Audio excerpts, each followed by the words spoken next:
So Steve, thank you so much for joining me in conversation today. I really appreciate you making the time. Absolutely, Simon. It's great to be with you.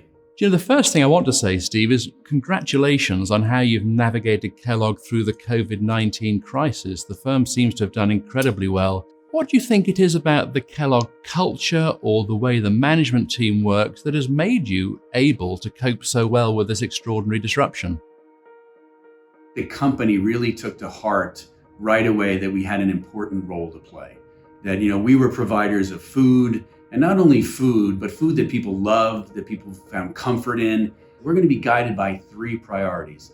Number one, we have to keep our people safe because everything flows from our ability to keep our plants running effectively, efficiently, and safely.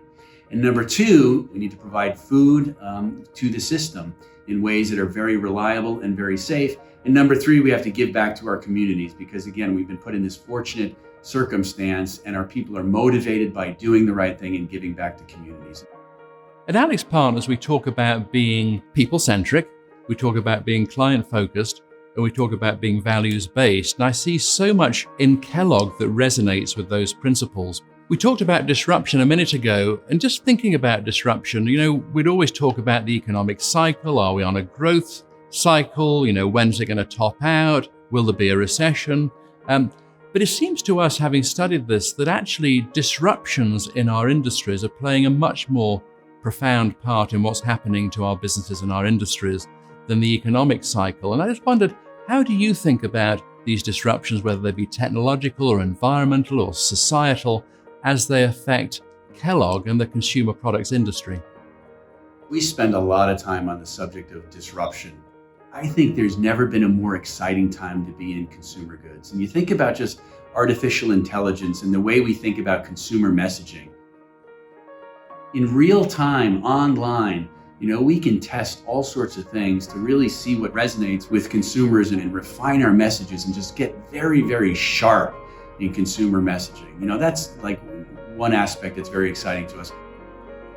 When I think about our plants and our plants operations, they're going to be so much more digital in the future than they've ever been before. And machine learning and artificial intelligence lets you really very quickly understand what's happening, why it's happening, and make improvements. So, businesses are going to get better. And they're going to get better because of the powerful disruptive technology that's being brought to bear right now.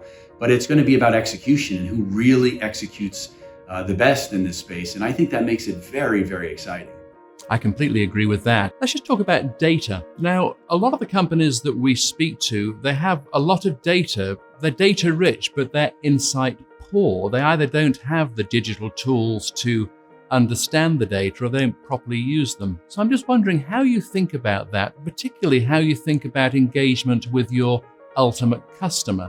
Because obviously consumer product companies traditionally work through intermediaries, but now with the pandemic and the proliferation of online capabilities to order direct, that may change. I wonder how you think about engagement with your customer base, particularly over the next 5 to 10 years.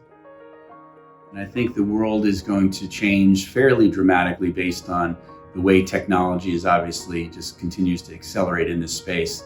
And so I think the innovation and the things that are happening with retailers, whether they be historically brick and mortar who are moving to omni-channel, whether they started as pure plays and they're moving, in the other direction, it's going to be fascinating because there's big, well-resourced companies that are looking at these same things. On the other hand, there's also big suppliers like us who are looking and saying, what's the best way that I can serve consumers? They're going to be able to interact with brands like ours in ways that are almost unimaginable today. And so the future is going to be very, very exciting.